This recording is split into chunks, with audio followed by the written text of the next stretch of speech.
Sorry, it's taking me an extra couple of seconds here. Just give me another few more seconds. Okay, don't worry.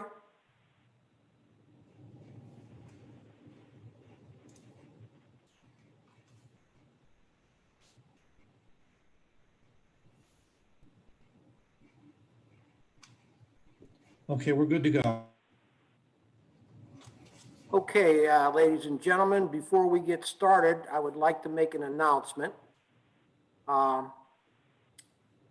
On July 15th, the next meeting that we're having, which is a regular business meeting, we will be having an in-person meeting due to an executive session, which we will be dealing with after the meeting. It has been scheduled for some time now, and we basically had agreed that we would do that in July. After that, we'll take it on a week-by-week basis. But we are in the green. We will use social distancing. We will be wearing masks. We will be limited to 25 people. And there will be a registration process that Mr. Morris will place on the website. Okay? So that being said, we can now start into the committee meetings. And we can start with Ms. DeMarco. And this is the first part of a two-part finance committee meeting. So Ms. DeMarco, please. Thank you very much. We are going to have at the first part of a meeting a discussion of our bond issue. And I'd like Mr. Morris to introduce that subject and introduce Michael McCaig, who is present and ready to speak to us. Steve, do you need a moment to set this up? Yeah, just a minute, and then we're going to turn it to Mike McCaig real Yes. quick. I did want to mention about next week's meeting, though. We're going to set up registrations to the limit that we're allowed to put into a room at one time under the current conditions. So it'll be a first come, first served basis, and it will be on the website. I'll have Angela put on there how we will register people and what they have to do that. I just wanted to start off the bond issue discussion. This is two parts, like Ms. DeMarco said. The second part will also have some capital items related to the bond issue. We're not going to talk about that now, but I wanted to note to you that we once again were rated by S&P, and on the notes I gave to council, it has some details that I'm going to also include on the agenda next week so the public can see. But as you know, S&P is an independent agency, and they have given us a AA rating with a negative outlook, which I'll explain in a minute. The council can read the full notes, and next week the public will be able to see them on the minutes that we put out for the meeting. But basically, they're very we've received a lot of praise about how we conduct our finances, and I wanted to point that out mainly because every once in a while you hear negative things about we're spending money, or we're not doing this, or we're not doing that, or we're actually having problems. And they mention in here that we're having no financial problems at all. Very strong management, use of budget, using historical data. If you go on the website, you'll see an awful lot of stuff about the budget on there, a lot of statistics. They were very happy to see all those things. And I just wanted to point that kind of stuff out to you. Our liquidity is strong. Our budgetary flexibility is strong. There's only two reasons why they gave us a AA rating with a negative outlook rather than a stable outlook. One is because of the COVID pandemic, and one is because we still have money in the building fund that we're using to take care of some odds and ends that we haven't finished, also to take care of maintenance. And the reason why they don't like that is because they feel that we should be repaying the general fund some of the money from the building fund, because some of the money from originally doing the building came from the general fund. If you recall last year, I think at 3 different committee meetings plus 1 council meeting, I asked council if it would be okay to hold back money so we'd have enough for maintenance and to finish some of the odds and ends that weren't done in the building originally, because we did everything very slowly. And council said yes. I'll be happy to go into a big explanation about that if anybody wants to hear that again, but I at least wanted to mention that's the only reason why they gave us a negative outlook. The pandemic and their doubts about all municipalities with the pandemic, and the fact that we have a building fund that has a substantial amount of money for this building, for maintenance and things like that, that they feel we could use to pay back some things from the general fund that we spent. And that's the reason. So I just wanted to point that out to everybody.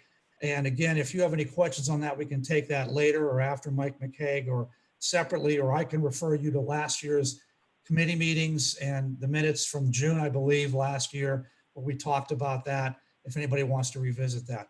But for now, if Mike McCaig could come on board here, I'm going to unmute him and allow him to give us a report, a brief report, and answer any questions that you may have. Mike, you're on.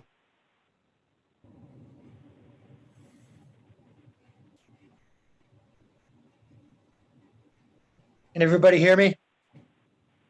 Yes, you're good. Yes. Good, okay.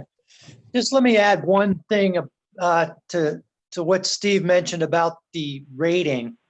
The COVID is a big credit factor for the rating agencies. So that's the first thing I wanted to say. The second thing is your rating is really one of the highest in Western Pennsylvania. So what might be a little bit nitpicky is, you know, they're looking at the highest of the highs. So in other words, your AA rating is 2 removed from their highest rating that they have. So the next highest rating is AA plus, and then there's AAA.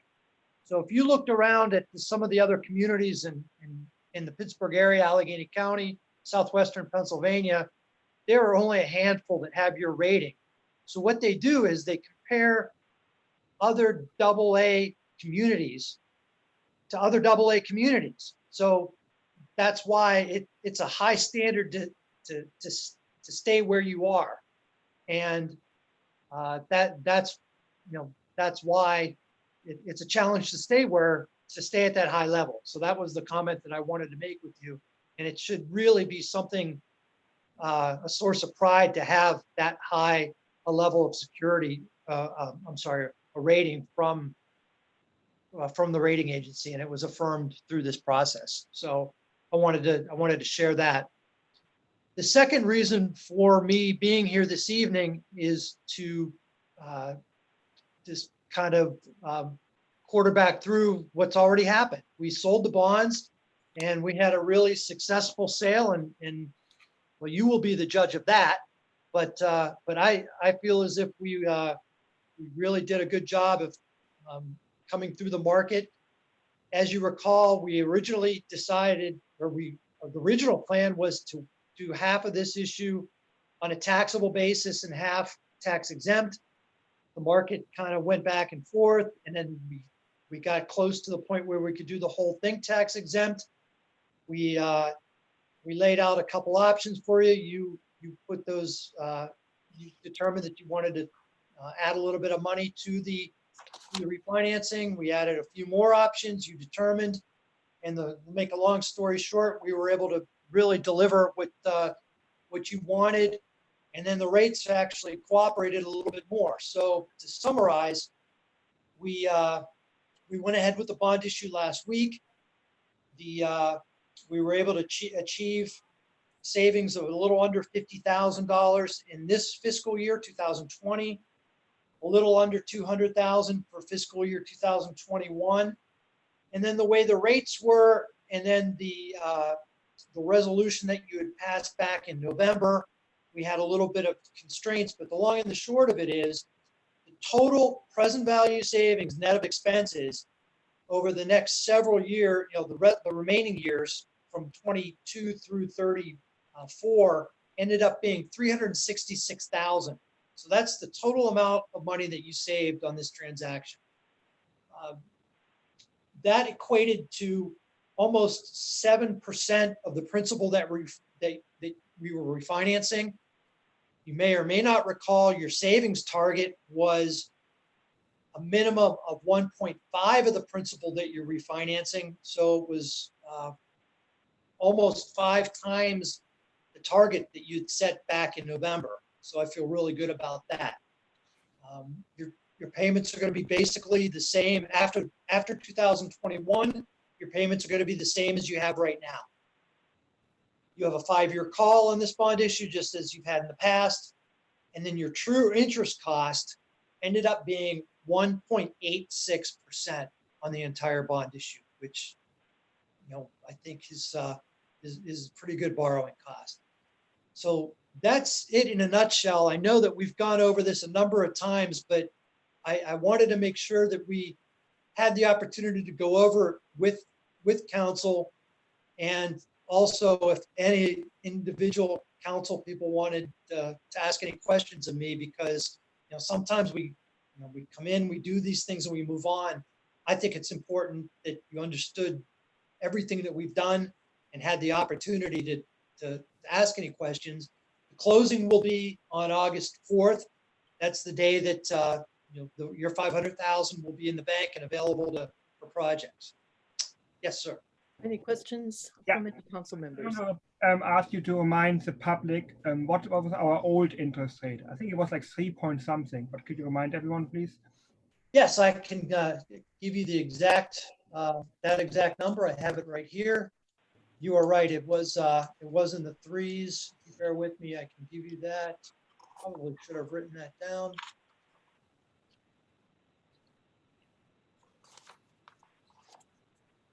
$3.15, which at the time was not a bad rate either.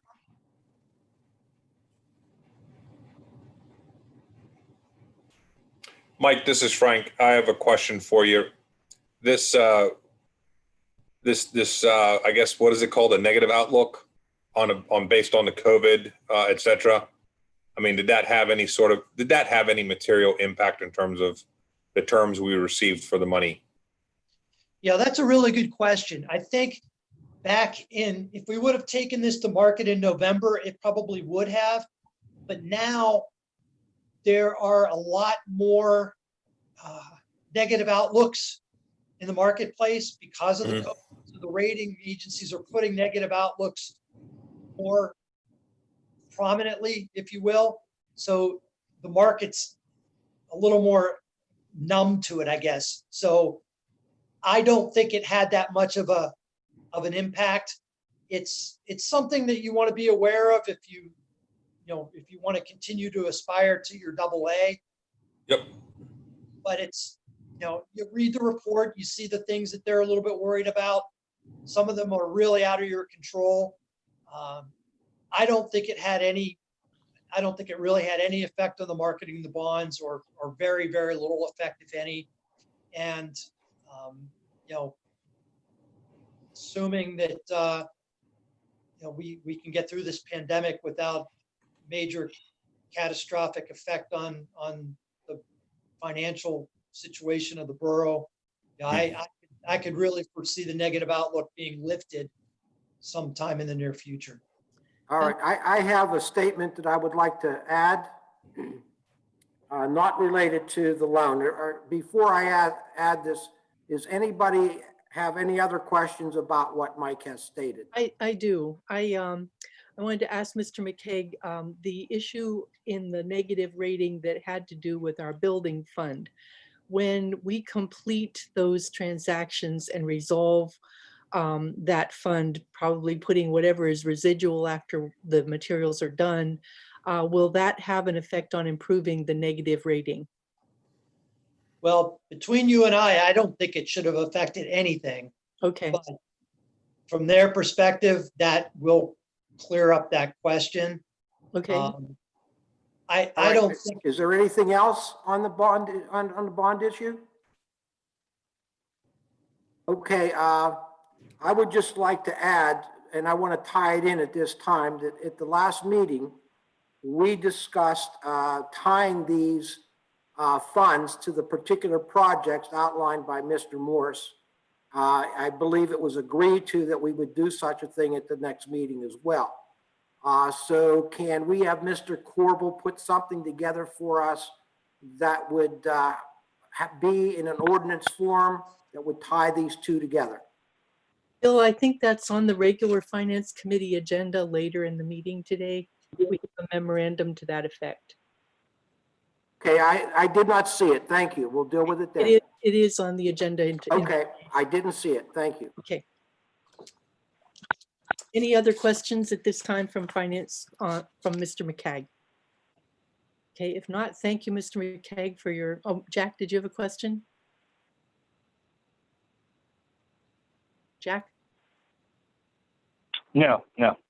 Okay, well, thank you, Mr. McCagg. If there are no further questions, we're finished with this part of the meeting, and thank you so much for your assistance in this refinancing. It's a masterful job. I appreciate it. Well, I always appreciate working with Forest Hills Borough. It's my pleasure. Thank you. And good night. Okay, moving on to the next committee would be Borough Property.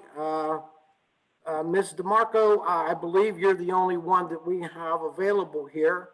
Mr. Thielacker is having some wisdom teeth removed, and I can't get Bill Burley on the line. So if you would please handle this, I would appreciate it.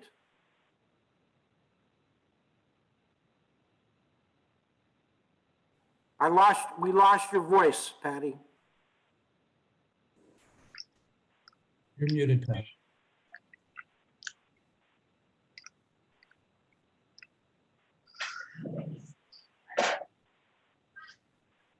All right, can you hear me?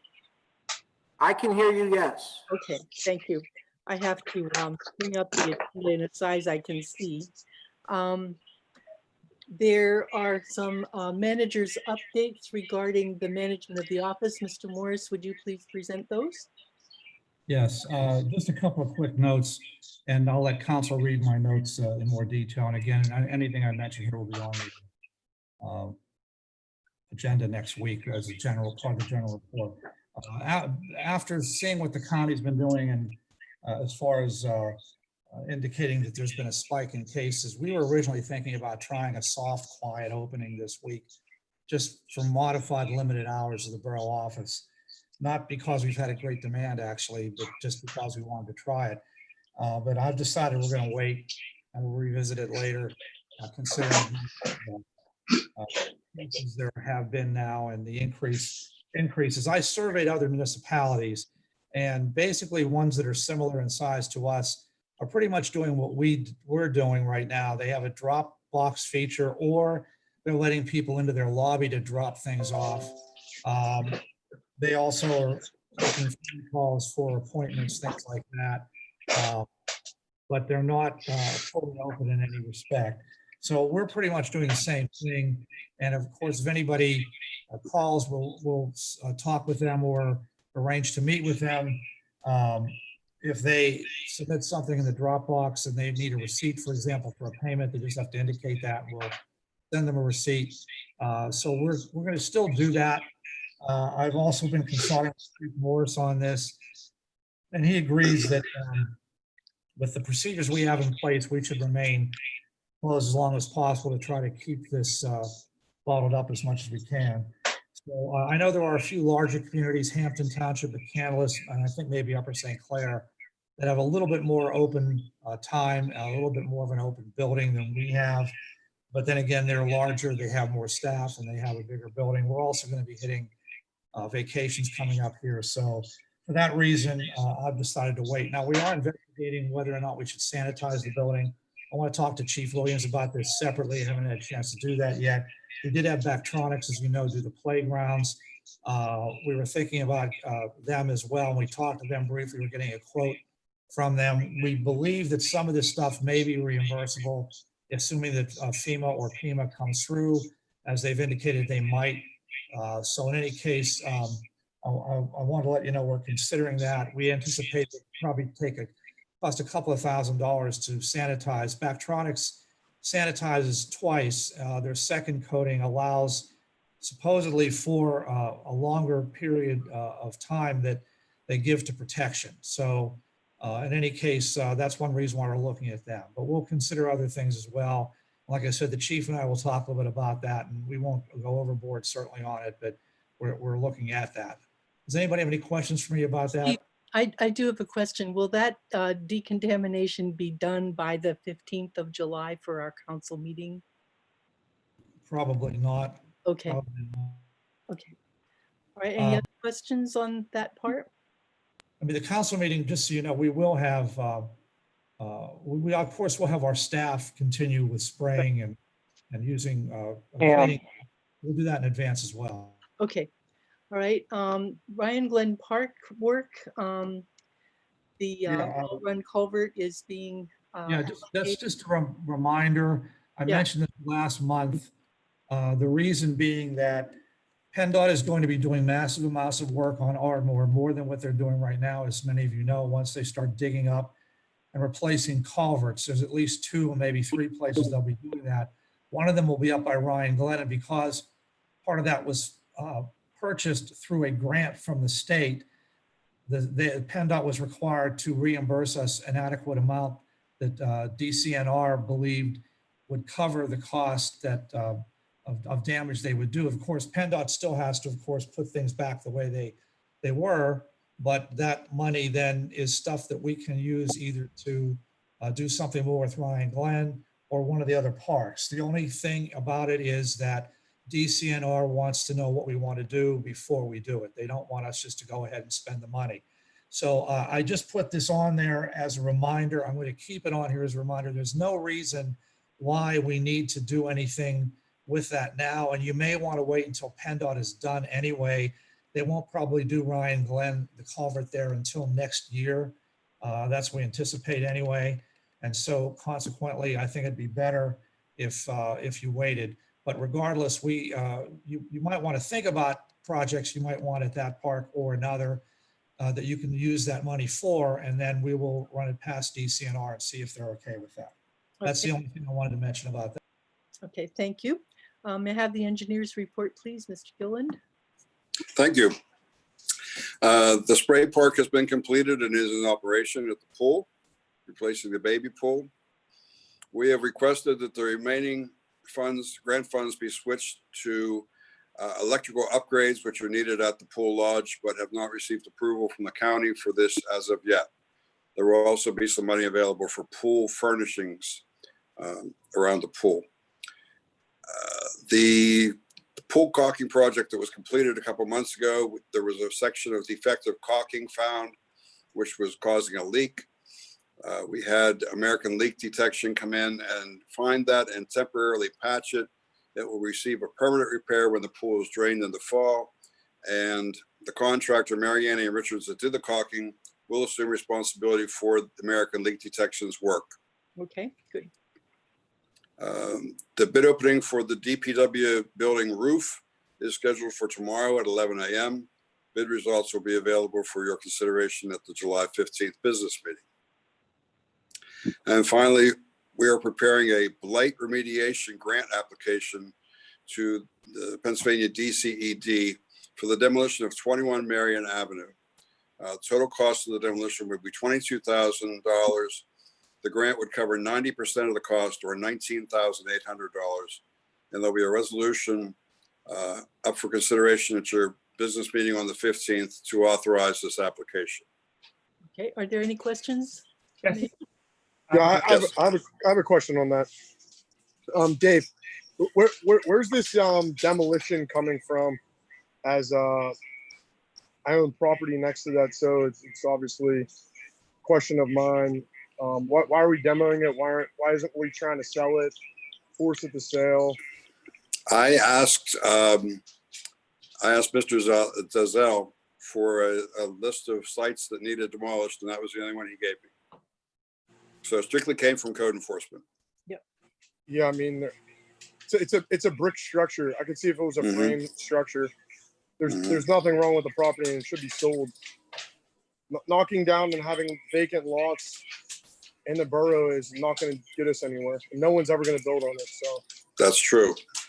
we're taking steps backwards. Was this a property that was considered for the land bank? No, I don't think so.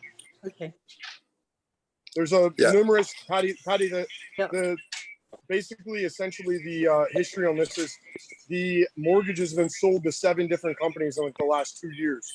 Ah. So I've been trying to track it down to buy it, obviously because I have adjacent property. But yeah, I would hate to see a house demolished that's brick whether I own it or not. I think it's detrimental to the borough for the long run. Yeah, you're going to lose tax base whether the taxes are paid or not. So I would agree, but we just asked for a list of any sites you had, if you had any. That was the only one that came back. So if council doesn't want to apply, we certainly don't have to. Or No, even if you, I would try to prefer to go down a different avenue first. Did Then- Mr. Denzel give a report on that property? Have we seen that report? Recommending the demolition, do we have that report from code enforcement? do I have a report? Do we have it? Oh, I don't have a report. No. Before no. we have to vote on this on the 15th, could we possibly see that report? Yeah, I can do a report on it if you want. Yeah, I would like to. I didn't know all the information I needed. The demolition request. Okay. Thank you. Are there If you- I did. Marcus, They maybe gave me over the telephone everything they said I needed. I have a question about I have a question about the new spray pool. I heard initially that there's like clean tap water coming in, but it was like draining into the big pool with conserved water, and now it's just draining into the sewer or whatever.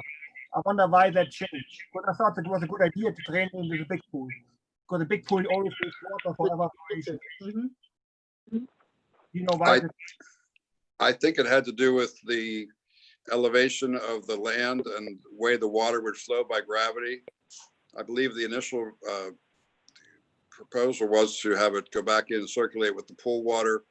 I don't know the particulars as to why that changed, but it had to do with the elevation of the pad where the spray park is in relation to being able to gravity flow the water back into the pool system and be able to circulate the water in that manner. Okay. The spray park does not use a lot of water.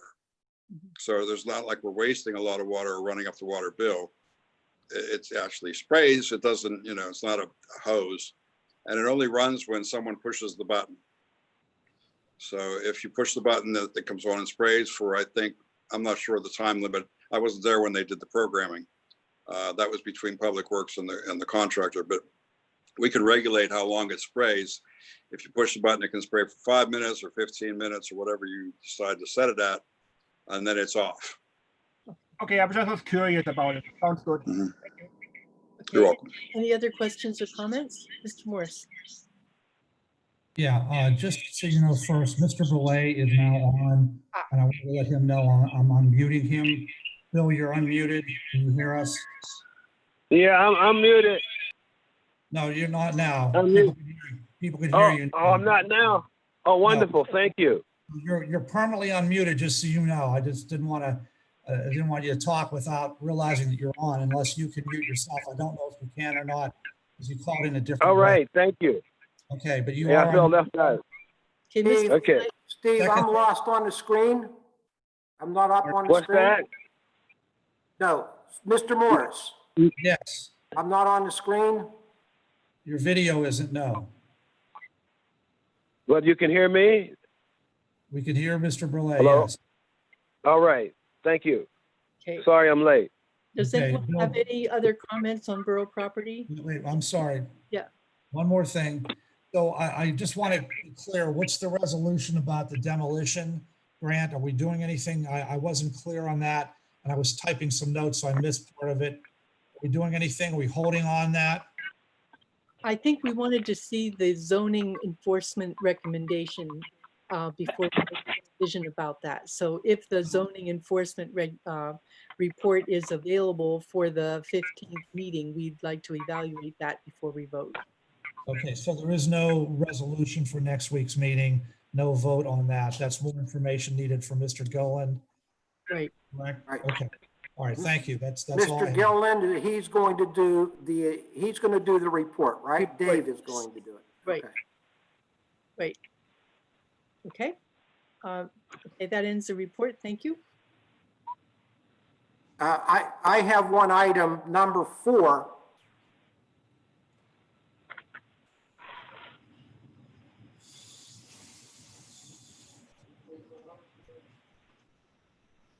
Hello?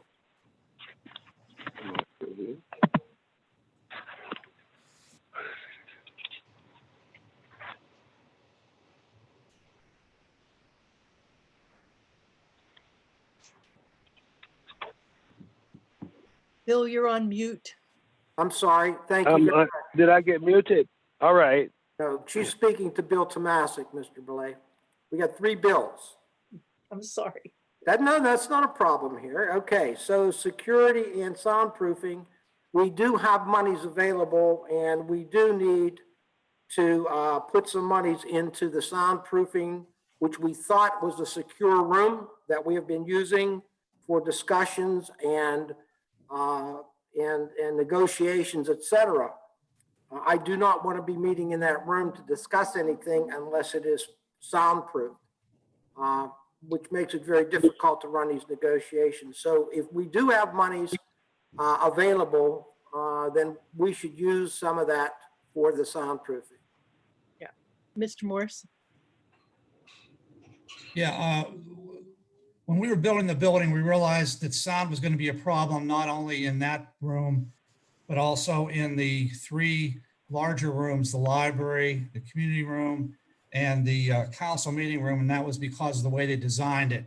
And so we did have set aside some funds in that building fund to do some kind of sound masking. Now, again, that's one of the things we've been slow walking. I haven't been in any hurry to do that because there's a number of issues that we have to deal with. Plus, we hit this pandemic and nobody can come out really give us much information. But I have talked with a couple of people regarding sound masking, and I'm trying to get some quotes. Of course, I will let you know about that because that was one of the things was in what was called the FF&E, but we didn't do anything with it at the time. So that money is still there if that's what if you guys all decide to agree on that. Okay, can we move on then to the next report? All right. Excuse me, Bill Tomasic. Yeah. Mr. Tomasic. I don't think we touched on any updates as it pertains to the pool. I don't know if we want to spend just a minute or two. Yeah, go ahead. Go ahead, Frank. No problem. Steve, do you want to provide an update? I think you had some stuff prepared. There are some notes I gave you from Cindy.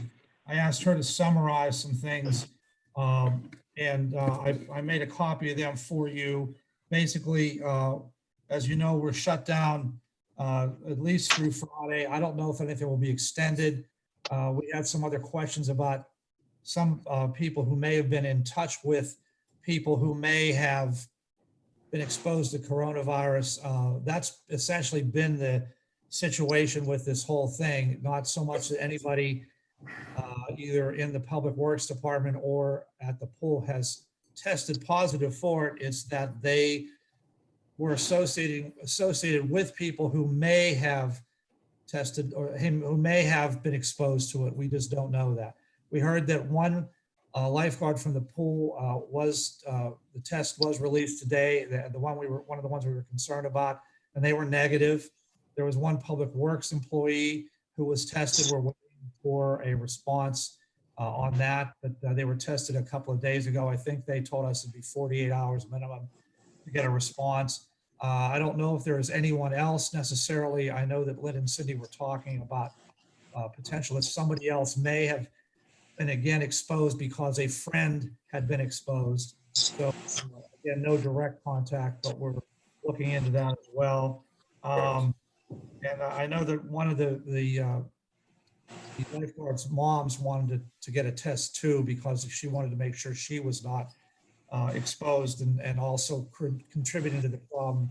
We haven't gotten any result from that yet, as far as I know.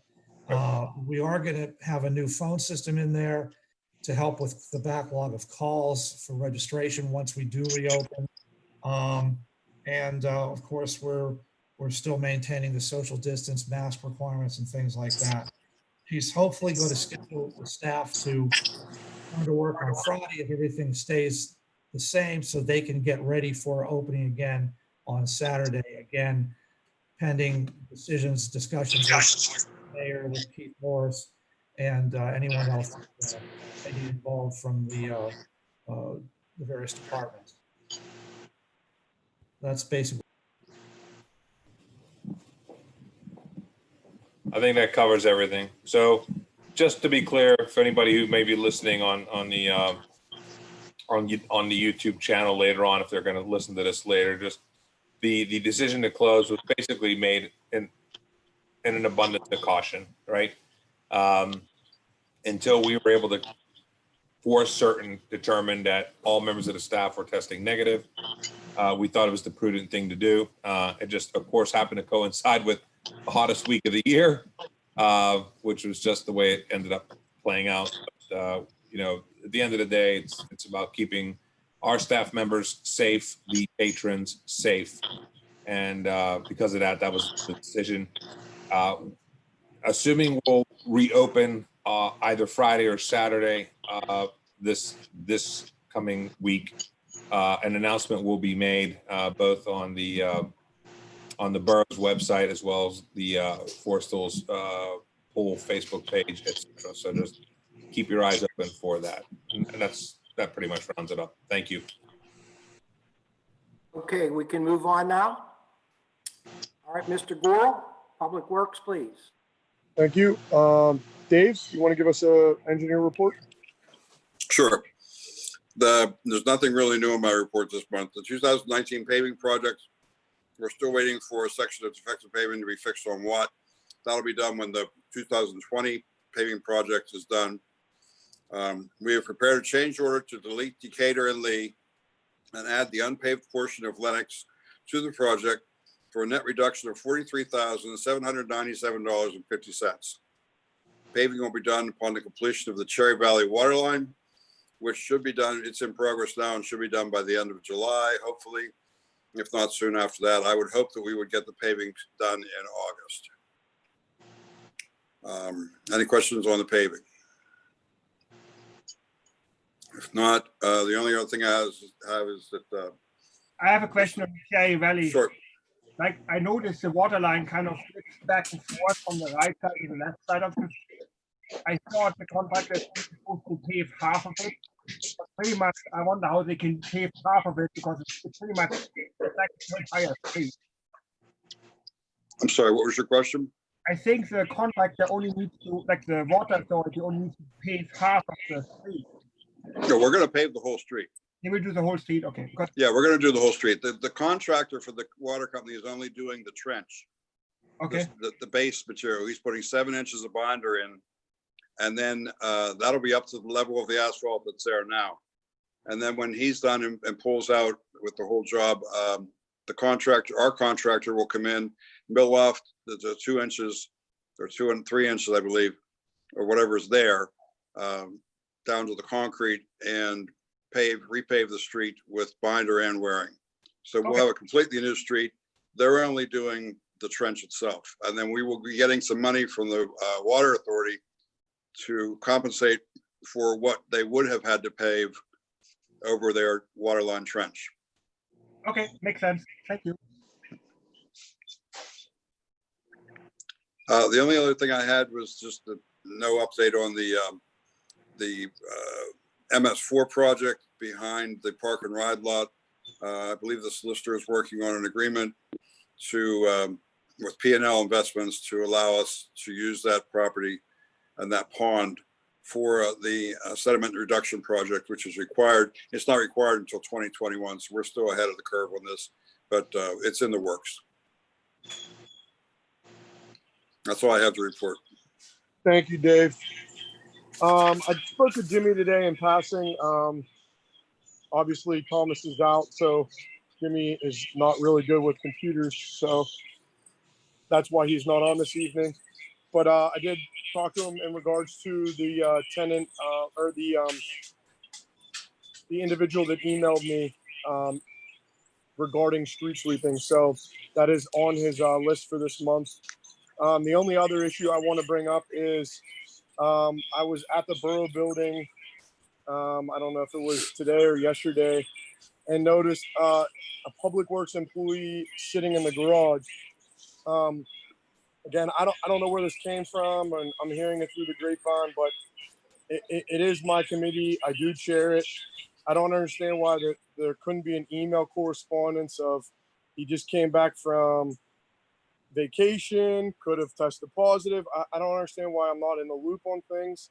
And obviously, after all this pandemic's over and we're back in person, I do want to bring this up and readdress this. It's a huge issue. I don't know where it's coming from.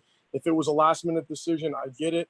Shoot the email out afterwards. We want to keep our employees safe and put him off.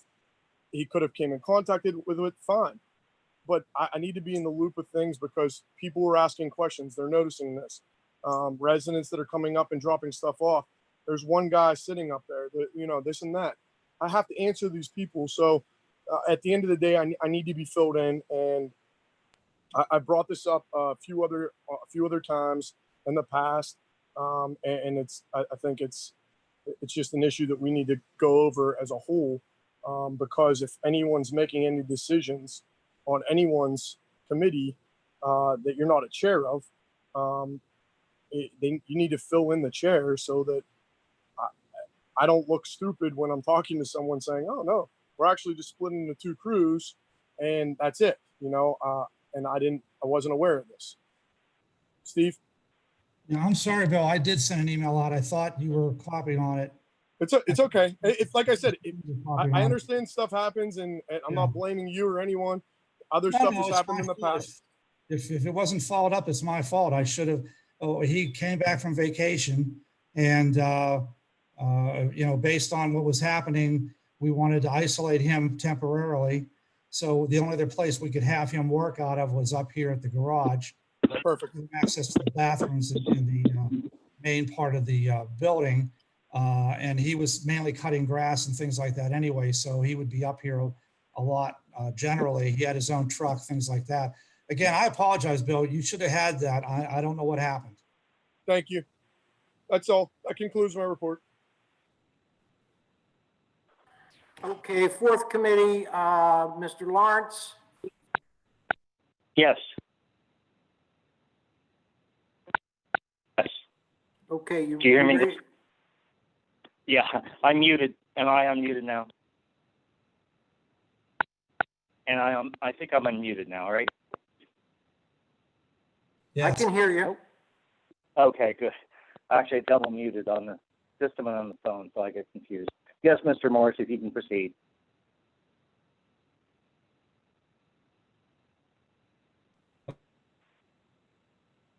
One second, please.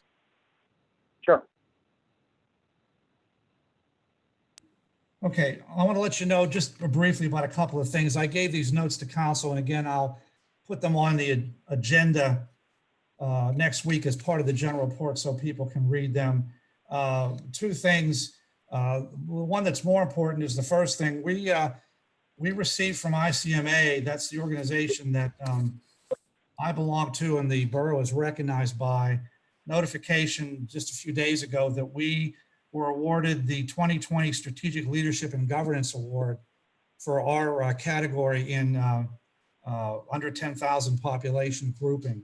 There's only 3 such awards that are given out. They're based on population.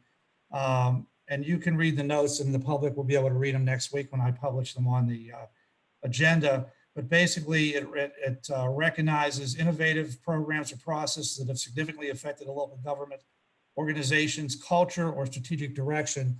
I submitted the building and all the work that went into it and the fact that it is a green building, net zero energy building, et cetera. The information from the old building and some of the problems that existed in the old building, et cetera. And they saw fit to give us that award. Now, ICMA is an international organization. They cover, I think, 71 different countries. There's 12,000, more than 12,000 members in the organization. And ordinarily, if there was a regular conference this year in September, it was scheduled for Toronto and I was going to go to it, we would be formally recognized there. Now they're going to do a virtual conference and I'll talk about that briefly in a minute, but they are going to recognize us there through their publications, their website and things like that. So that's pretty good because they are not easy to get recognized. I've tried this before with other things and very difficult. So I want to let you know If anybody wants more information about ICMA, again, I'll put some of that information on as part of the general report next week for the public to read. I just want to let you know, the council can be happy that all members are being recognized. I also asked them to include Chief Williams in that, who assisted a lot with me with the work on the building as well. So that's a great feather in council's cap and the mayor's cap. Just want to let you know. Any questions on that? No, but it's a good reflection on the borough manager also. Thank you. Yeah, congratulations, Steve. I know that's a tough application. It's like lots of pages and we appreciate it. Yeah, it is pretty impressive. Usually when we go to these conferences, there's 3,000 to 5,000 people that attend them, and this is usually a big deal when it's made. So the only other thing I want to let people know is just my schedule, and this really isn't a great need for people can read the notes I gave you. Basically, between now and the end of October, I was going to take some vacation time this month, but obviously with the pandemic, it doesn't make any sense to just go away or take 7 or 8 days in a row. So I'm going to scatter my vacation around starting in a couple of weeks, taking a few days each week between now and the end of October. And also because ICMA credentials managers, and I am a credential manager from ICMA, I have to get so much training. I have signed up for a number of the conferences that are virtual conferences. I've already attended a few of them, and I probably will attend the ICMA conference, the virtual conference in September, which means I may be doing some of that from home. So I just want to let you know, I'll try to make sure council's aware of my schedule as we go, but I just want to make sure you were aware that those things were coming up between now and the end of October. Thank you.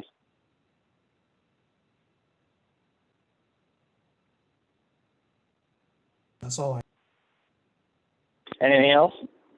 Yeah, Jack. You Yeah, asking- I believe, yeah. you- Yes. You asking council? Yes, is there anything else? I believe we have a question about putting things more clearly on the agenda. Yeah, on number 3, what I would ask everybody to do is, just as we do with items on the, to be discussed, if anybody has any old business or new business, if they would contact Mr. Morris so he could put it on the written agenda, rather than looking at a blank slate. If there's an item that somebody wants to bring up, please contact Mr. Morris so he could have it on there, okay? These are items that weren't discussed during your regular committee meetings that you would like to have on there. Yes. Okay? Jack, are you planning to call the Environment Advisory Council draft bylaws, item number 2 on your agenda? The people. Yeah, I'm sorry. Okay. I don't have anything to add at this point, but unless you do. A number of people from the Environmental Advisory Council who are here this evening who would like to possibly address our bylaws. Oh, okay. So if you could recognize the chair perhaps to speak to the bylaws, that would be helpful. Sure, absolutely. Is anyone out there? That's Barb, correct? I can allow her to talk if that's okay with you, Mr. Lawrence, correct? Sure, absolutely. Okay, Barb Martin, you're live here now. If you'd like to fill council in on the bylaw. Hello, can you hear me? Yep. Okay, very good. We worked out the bylaws from the Environmental Advisory Council, and they were submitted for your review. I wondered if anyone had any questions or concerns. I'd like to address that now. Anyone on the council have any thoughts? I didn't have anything else to add. Thank you. Okay, very good. Thank you so much. I think And thanks for all your help on this. I appreciate it.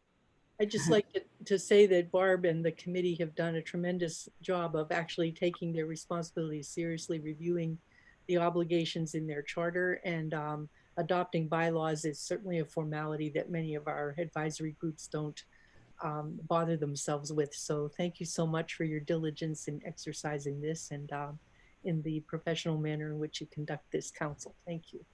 Thank you. Thanks again. Anything else under this committee anyone needs to bring up? Just wanted to note that our climate action plan is in process. I will be probably giving you an update. I have sent the interim report to all members of council, which we sent to Ikely. Our intern is with us until December. He has decided to take the formation of an eco district consistent with our comprehensive plan as part of his master's project. So he will be with us through December at no cost to us, working on that. He has received his eco district planning certification just last week, and his forecast is being formed in accordance with the directive we had at the last council meeting of 5-year, 10-year, and 30-year forecast of actions to get to zero net carbon emissions by 2050. So I look forward to sharing that draft with you in the coming weeks. Okay, thank you. Anyone else? Yeah, Mr. Lawrence, just one quick question. Since nobody had Yes. any objections to the, or any questions to the Environmental Advisory Council about their bylaws, can I assume it's okay to put that on the agenda for council approval? Because the only way bylaws are effective is if council approves them. Is that okay? Anybody have an objection to that? That's fine with me. They look fine. Okay, I will add that to next week's agenda. Okay. And it sounds like that's the end of my committee report, Mr. President. Okay, thank you. Next committee would be Public Safety. Mr. Erbaldinger? Thank you, Mr. President. First, we have the chief's report.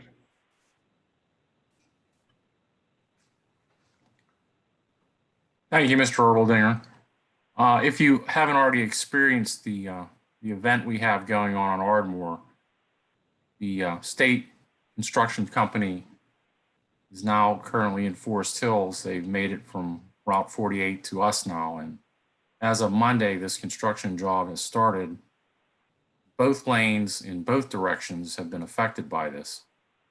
I have police officers down there who are being compensated by state funds to help direct and manage traffic. However, the volume of traffic is a little heavier now than it had been, and it's certainly having a great effect on backups and making it difficult for you to manage to get across the highway. So my suggestion to everyone is to try to avoid that area as best you can.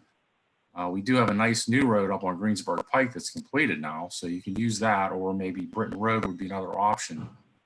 But just be patient, and if you're going to use Route 30 to go east or west in the area of Sumner through, let's say, Electric Avenue, you really need to consider maybe another option, or you're going to be spending a little more time sitting in traffic. So please be patient, please be friendly and calm, and hopefully it'll all pass.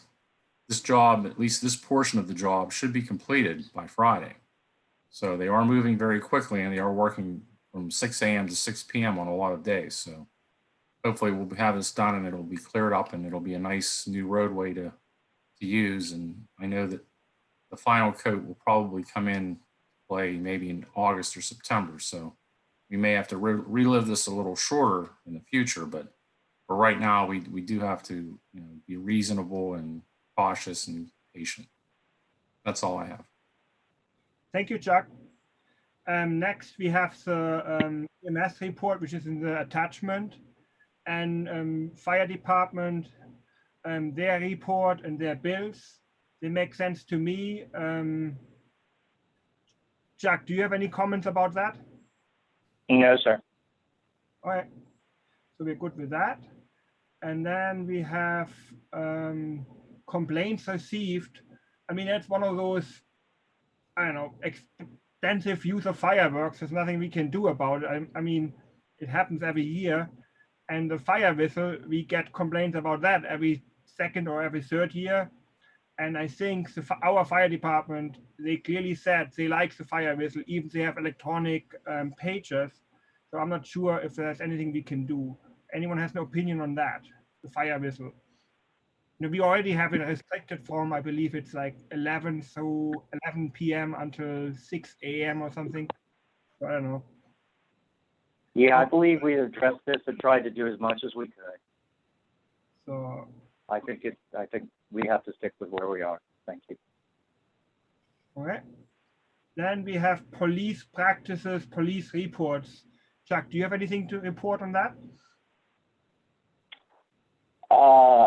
Yes, I believe one of the questions that has come up was incident reports that come out from individuals in the police department.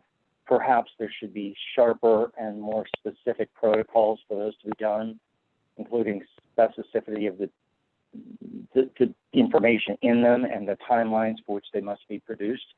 And I'd encourage perhaps the police chief to look into doing that. All right. Any other comments on that? Yes, I want to comment specifically on that. I consider this to be a problem that needs to be solved. I have, rather than talk about other people here, I have a concrete example. This came from Dan Sharp, Officer Sharp, and it states as follows. At approximately 14:45, while in the locker room preparing for duty, officers heard a disturbance coming from the foyer area of the borough building. A male could be heard yelling and using vulgar language. Upon checking the security camera, officers observed Councilman Tomasic standing near the front of the conference room. He was still yelling very loudly, using the terms of C and B in reference to a female while he was speaking with the mayor, who was also present. That was put into a log. However, I deny that that occurred, that there was any disturbance, that the words were never used as described, and that an unnamed officer supposedly seeing me yell is basically problematic, and that there is no basis in fact for this report, except for the last part in which it says Mayor Porco was present. He was indeed present, and he was an eyewitness to the entire event. That is a fact. My response, as I have said before, is that this never happened as described. The mayor was an eyewitness, and there are probably close to 6 other eyewitnesses as well that were never listed in this report. To the crux of the matter. All right. We have some flaws from this present system that's in place, and I think that I pointed them out. But let me go through them numerically.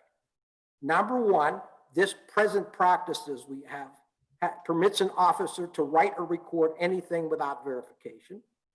He can put down what he or she thinks or what they were told.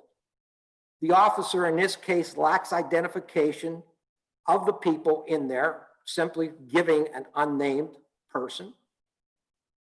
All right, he reads through this as if he witnessed an event. There was no such witnessing of anything. He was on another side of the building. He did no investigation. He did no follow-up. No witnesses were listed, and as I mentioned, there were probably 6 or 7 at least. There was never any contact made with me, nor any of the witnesses. I had no knowledge of this event as it was written in that log report, and I have no ability to respond. And I'm a resident of the borough and a citizen just like everybody else. Therefore, I suggest that we have a complete change in this policy of when an incident occurs and how it has to be reported. If there is an actor that is named in a report, or an act is described, it is an incident. It is not subjective. And I believe that the chief can institute this particular type of policy immediately. If he does so, along with the mayor, we can work on writing up a policy that they would have to follow, because that is our role as council members. So I would like to make that suggestion that the chief change that along with the mayor, if they're so inclined to do so. and that we work with our labor attorney, Mike Palumbo, to put something in writing as a policy so that this type of situation doesn't exist for anybody that runs across a situation in which they're accused of doing things without their knowledge and without being able to respond. The one reason that I am responding here tonight is because I have no course of action as a resident of this borough. I can't write a response and put it in the log. That particular item is in the books. And the only way I can deal with it is by directly refuting what has transpired. Thank you, Bill. Chief, do you have any comments on that? And Frank, you as well. I think that the mayor and I could certainly have a conversation about this, and maybe we could devise another strategy with regard to how these situations are managed, and maybe a policy change could be part of that. But again, I'd rather have this discussion with the mayor, and we would come back to council with a suggestion and they could help us to sculpture how you would like to proceed with this. I have Makes sense to me. Patty, just one quick comment. You know how we get reports from the EMS service and the fire service of call outs and actions taken, and as a monthly rolling report. Something that simple from the police department, I think, would be helpful for transparency purposes, and whatever criteria you arrive at for determining what those are reportable incidents are. I think it would help with dealing with calls for accountability. I know we don't have anywhere near the problems that people have in adjacent communities. We have been doing Stand on the Corner in solidarity with the Black Lives Matter movement and Get Out the Vote movement. And some of the people who participated in that come here from East Pittsburgh and other communities, and they have far more concerns with their police departments. And I keep explaining to them that we don't have those issues with our police department, nor will we ever have issues of that sort with our police department. But it would be helpful to have a quick index of, well, we get called out on traffic accidents and stoppages for shoplifting or whatever it is on an average, so many a basis. And I also wanted to thank you and Officer Petrie for providing the crash data that I needed for the WalkWorks grant. It was very timely provided under a time when they had a lot else going on, and I appreciate your assistance with that matter. Thank you. okay. And Marcus, this is Frank speaking. So Chuck and I will take an action item to get together, review the policy, and ideally, we could have something, I think, in place to perhaps discuss with council, if not act on it by the next business meeting. Worst case scenario, I think it would something we could be act on by August timeframe. Okay, sounds perfectly fine. FYI, but I think it should start with us too. I do want the rest of council's, I guess, input and collaboration on it, and we'll put together something that we can finalize here. I agree. Any other comment on that topic? Because I have to go backwards. Okay. I had a resident, Danielle Scott. She raised her hand, but I didn't see it. So we have to go back to the fire whistle. And Frank, can you please put her into the panel? Yes, I can. Just stand by for 1 second here, and let me find her. All right. So Danielle, I have just brought you into the panelist section of the Zoom meeting. I'm going to unmute you. Yep, hello. And you are live and we can hear you. So if you have some questions or thoughts as it pertains to the fire whistle, I believe you want to discuss with the committee and most of council. So go ahead. Yes, I do have some thoughts. Thank you. Mhm. So First of all, there were some technical issues as you were breezing through the fire whistle, so I'll respond to what I heard and you can add if there was anything I missed. But the biggest thing that you said that bothered me is that the fire whistle comes up regularly. And you stated that that means that there's nothing to do about it. However, the fact that it is discussed on a yearly or every few year basis, I think supports the fact that I and many other people who live here in the borough, specifically on Atlantic or up on Sharon, find it to be disruptive and a nuisance. I think that means that there is change needed at this point. I find it frustrating that it would be dismissed automatically. I'm sorry, I need to get that off my chest. So here I am. I've been here in the borough for 9 years. I find it frustrating for a very long time, but specifically now that I have a child. Honestly, I didn't think there was anything that could be done about it because I thought it was our only notification system.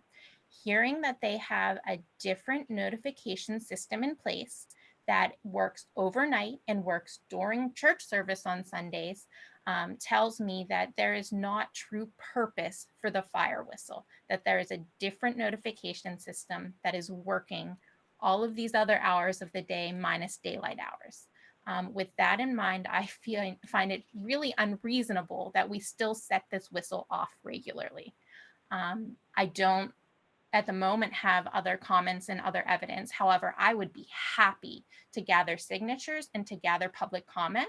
But honestly, I'm starting with this question of what is the purpose of the fire whistle? Because my understanding is it's to notify the volunteers, and you said yourself that there's a pager system.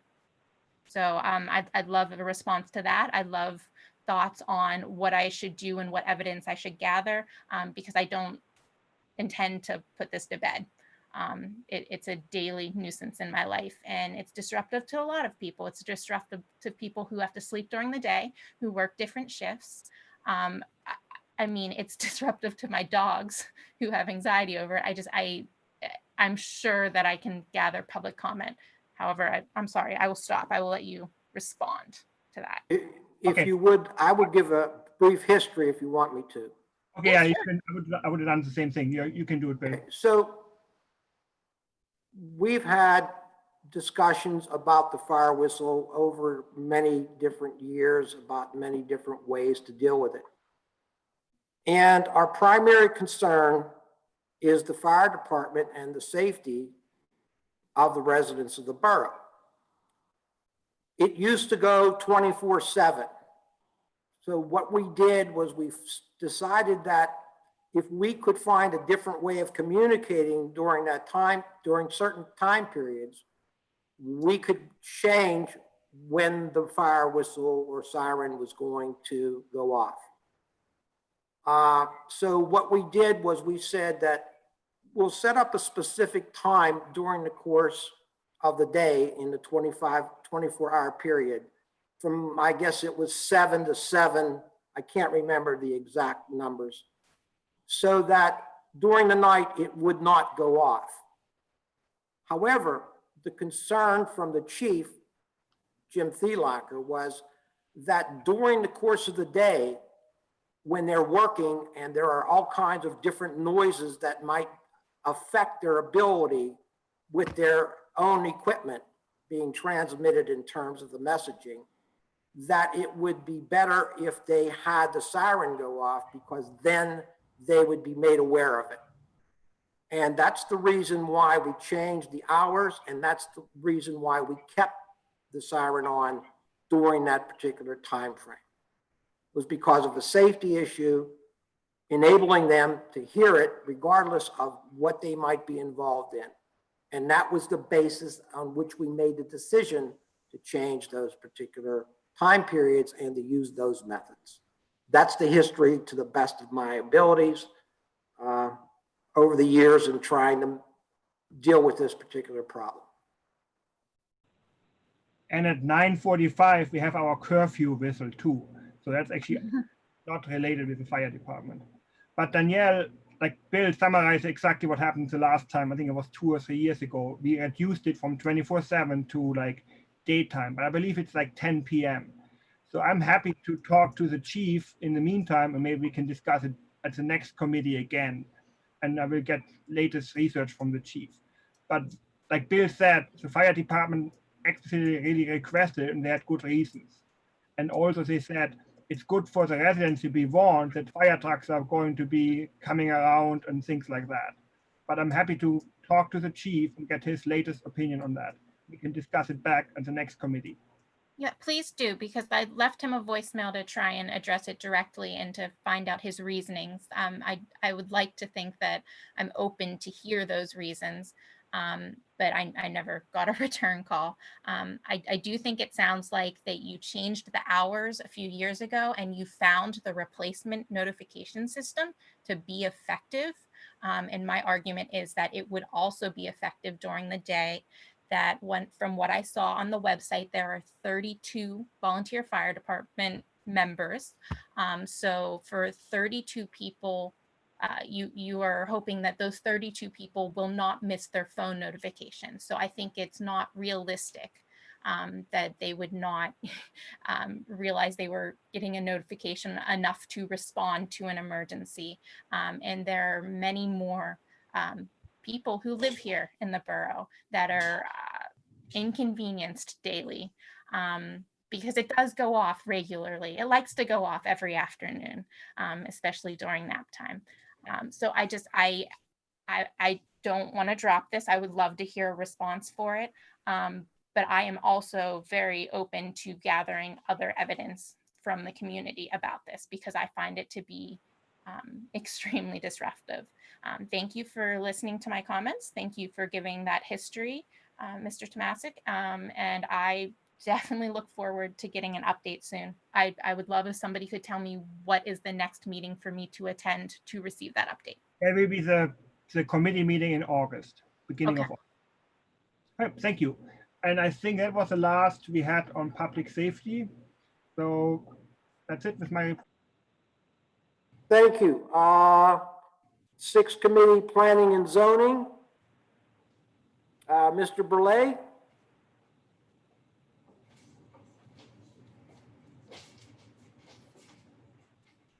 Can you hear me? Yes, we can, Bill. All right, thank you. All right, well, it looks like we don't have a master's update, but we do have a solicitor's report. Subdivision plan refresh.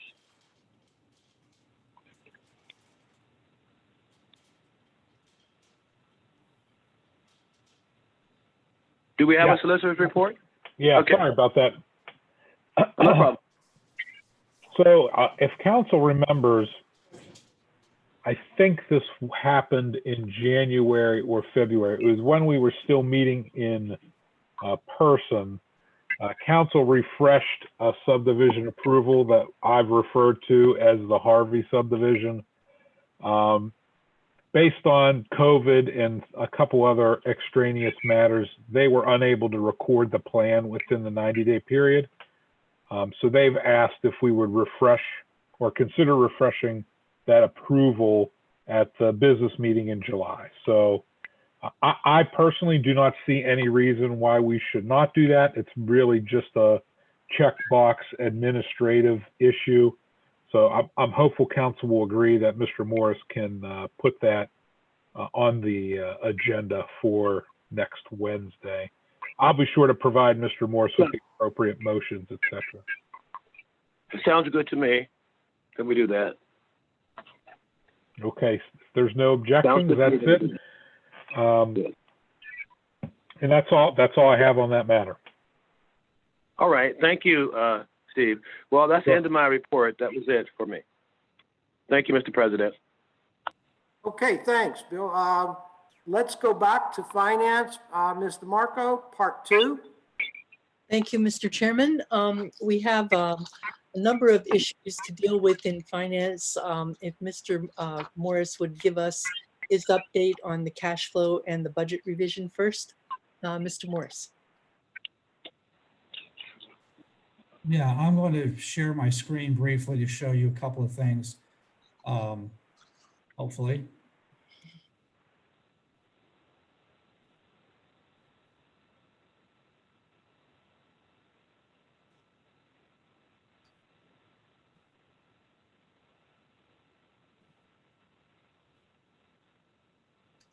Steve, you're on mute. Steve, you are muted. Hello? Steve Morris, you are muted.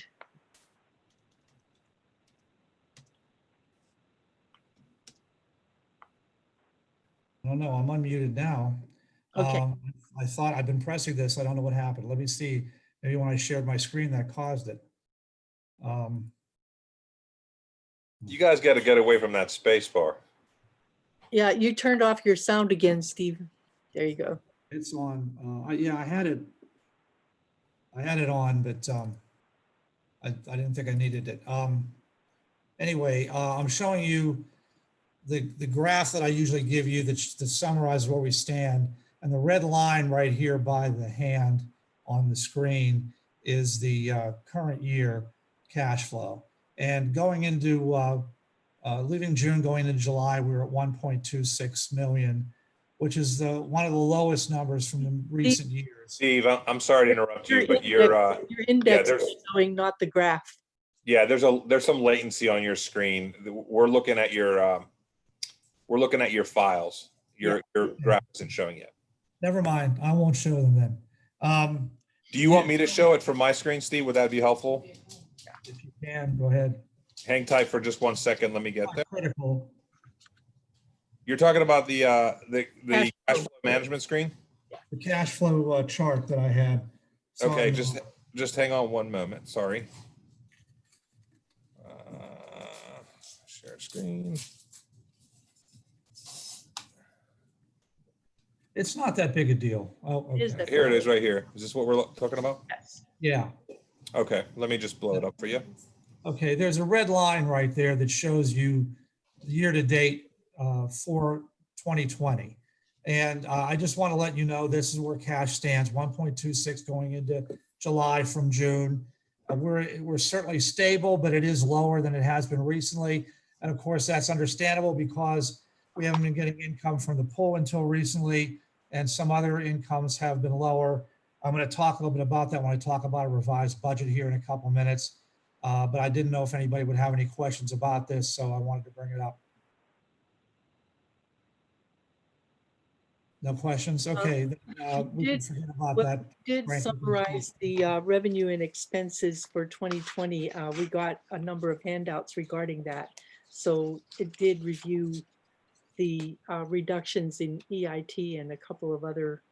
Yeah, I'm going to talk about that. Okay, all right. good. Frank, We you did- can stop sharing. Okay, I'm just going to not share. What I've given you, and I'm not exactly sure why I can't show it to you, but what I've given you in my notes is a summary of a potential revised budget for 2020. And I'm told by Mr. Corbel that it is possible to revise the budget during a given year, even though typically you don't usually go in and change the bottom line. You just change, you may move items from one line to another, but typically you don't change the bottom line. So I gave you an updated version of what I had given you last month, showing the first 6 months of the year and where we stand on certain items. And I guess what I would refer you to in the notes I gave you is on page 12, where I mentioned key revenue items.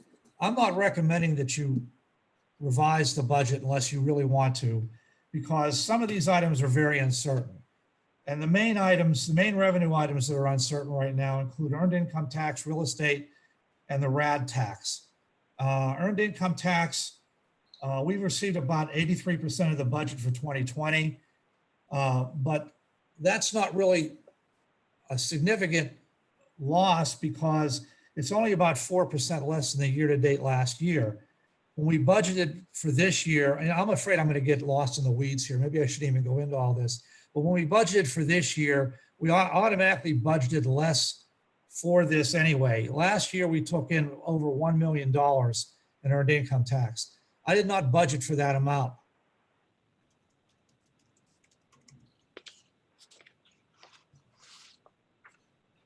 I didn't budget for less than $1 million. Even if we end up coming up short here, we may still hit the number or come close to the number that I put in the budget for this year. So can everybody still, okay, never mind. My computer just came up with something different here. Anyway, we may still hit that number. So I don't know that it's worth doing a significant change there. The real estate tax, we are down from last year, but still we've collected almost 85% of what we had budgeted. That's a pretty good number for this time of the year, considering that payments may be coming in slower than normal. The RAD tax, again, even though we're getting less money, I did also budget less for the total amount I expected to receive in 2020. I budgeted less than we actually got in 2019. So while you may want to revise the budget based on the numbers I gave you in the handout, I don't know that it's necessary other than just monitoring it. That's certainly up to you, though. The budget I gave you is $11,000 short of revenues to cover the expenditures that are there. I did cut a lot of things like the tree budget. That's one of the places where you'd have a lot of places you could cut. I did not cut, excuse me, I'm sorry. I did not cut much of anything from police because those costs are generally all fixed. There's not a whole lot you can make changes there. But if you wanted to use that as a starting point, it's only $11,000 deficit in the revision, and you certainly could do that if you think you need to. My suggestion, though, is just monitor it. We've already asked people to restrict spending, and as long as you're monitoring it every month when Wendy, our treasurer, gives you your monthly reports, I think that might be sufficient. I don't want to go into any more than notes because I might get too far into the weeds here. Do you have any questions for me? I want to make sure I'm being clear. Steve, this is Frank. I actually have a question. Do you anticipate any, I guess, last minute or late uptick in revenues as people kind of hustle to meet the extended tax filing deadline, I guess, is, from an earned income tax basis? Or do you see that we're pretty much already have received the majority of the revenue we normally do? Well, earned income tax comes in quarterly, so we're doing okay. When you see Wendy's report for June, you're going to see that we're still down compared to the previous year by several $1,000s. But again, if you look at it, it's only about 4% or 5% less than the previous year, given the end of June. I had budgeted, I think, if I'm not mistaken, I budgeted 11% less for the overall total we get in for this year. I'm not saying that's a magic number necessarily, but it gives me confidence that we can wait a little bit longer if you don't want to make any revisions right away. I don't actually know how well a revised budget would work. I think the impact on the COVID virus on our budget is going to happen more next year and maybe the year after than it's going to happen this year. That means if you want to add things, you better be prepared to cut or consider raising taxes. I don't know how else you would do it. Any other questions? Yeah, I have one more follow-up question to that. So I don't disagree with that. I don't know that making any adjustment at this point, where we're just basically around the turn for our fiscal year, is really going to have an impact. But I do think that there'll be some downstream impact to our budgeting cycle for probably 2021 and 2022, and that's where my concern comes into play. So I'm not sure. Maybe as finance committee and as a council, what we need to start thinking about is perhaps utilizing some of our budget surplus, perhaps thinking about, understanding what projects need to be prioritized over others. That's kind of how I'm viewing it over the next 2 years, as we're kind of forecasting, right? Right. I should add one other thing too. You folks decided at a previous meeting that we would cut back on the number of streets we were paving. Wendy continued to put money into the paving, the road budget, from the 1 mil tax, even though it went over the amount that you had wanted to stop at. So I would suggest, if nothing else, have her pull some of that back into the general fund. You can always move it again later if you want, if you don't need it, and then use it next year for roads. But since you're already going to cut the road program a little bit anyway, I would suggest having her do that, pull that money back. If you don't have any objection to that, I don't think it needs a vote unless Mr. Corbel tells me to do that. Because you've already decided to just fund a certain percentage. I forget what the exact number was, 80% maybe, or 82%, but I have it written down somewhere. So I would suggest pulling that back. Other than that, I don't know there's anything major that needs done. Yeah, we could keep the paving budget at 80% of the original budget and have some proceeds to move to the general fund if we need to, but I don't think we need to do that this month. We can look at it every month and review them in detail. I go through the bills and stuff. I have asked Wendy to keep in a separate file the extra expenses that we're making for the COVID-19 response, because at some point we may have an opportunity to reimburse for those. I'm not sure, but at some point we may have an opportunity to reimburse. So we're keeping track of those monies separately. Unless anybody has any other questions for me, I don't have anything more to say about the budget. I will go on to my next item though, if you'd like.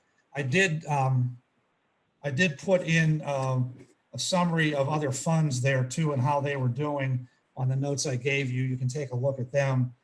They're all done. They're all pretty well. If you notice, the road budget shows $503,000 in revenue, and that's from carryover plus the numbers that Wendy put in. But again, she exceeded the percentage that you had decided to cut back to. So I would that would go down, assuming since you agree that I should have her do that, and I'll make a note to do that. Any other questions about budget? If not, my last item kind of ties in with stuff that Mr. Tomasic began talking about before, and that's the capital improvements plan and potential bond issue projects. The only thing I would say is first, everybody did receive my handout, my memo on preparing a new budget, a new capital plan for 2021. And for any members of the audience watching that are interested, a capital plan is a 5-year plan for items that are considered long life, 5 years or longer in life, $5,000 or more in value or in cost. And we do this every year, try to plan out 5 years. I had given you, and I was going to show you this, but I don't know that it's going to work now, what I had on a memo I gave you in June that showed some suggestions for what you might consider for a bond issue should you take out extra money. Just so you know, you don't have the money yet, so there is no rush to make a decision. It can be part of the capital improvement process if you want, or if you want to rush to make a decision, you can do that. That's up to you. But I think with everybody still planning on submitting projects, including members of council, you may want to wait until you see what's submitted first, and then decide from there how you want to allocate it toward the bond issue proceeds. That's essentially all I wanted to say about that. I know that others, including Mr. Tomasic, wants to make some comments on that, so I'll stop.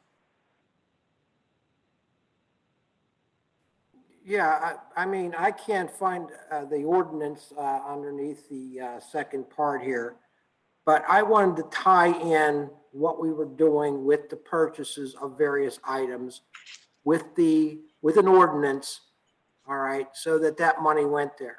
When we discussed this back in, can't remember what month of last year, one of the things we said was the money's fungible. So if you have a need to buy a new truck and you put that into the capital budget and we take that money, that's money that we can now use in the rest of the budget. And that was a discussion that we had, and we talked about that at length about moving the money around. as long as the money that we're borrowing goes to those particular things, and again, I'd like to have an ordinance tied to that whenever we pass this, then that's going to help us out. The second thing we can do is, instead of raising taxes, we can go back to an 80% kind of deal as we did this year with the road fund. All right, so we can recalibrate that particular amount of money. We would pave less roads, but we would be able to move that money into that area if we need to. So these are things that we can do if we find it necessary to go in that direction. Right now, I would hold off and just see how things pan out. I don't know where they're going to go. I just assume that there's going to be some loss of revenues based upon the problems that the entire country is going through at this time.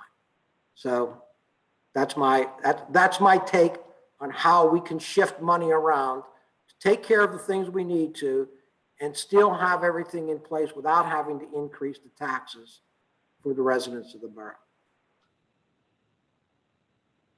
Okay, thank you. Any other comments on the finance report?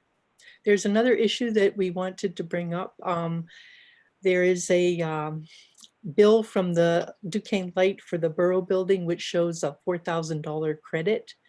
I did speak with the Duquesne Light Company about whether we could apply some of that credit to other buildings that are of higher use, like the pool perhaps, or the Westinghouse Lodge, where we're paying. As it is now, in order to do that, we would have to consolidate multiple meters onto one account, and you have to do that in advance. You can't do it after the fact. So we are also not able to do that just by a request. We would have to file for a tariff revision.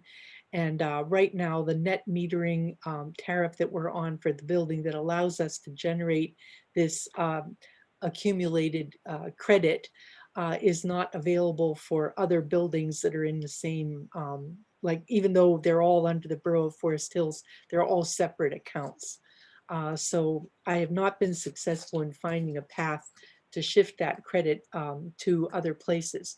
However, given that in March, when we started generating more energy than we use in the borough building again, we still had over $600 in a credit.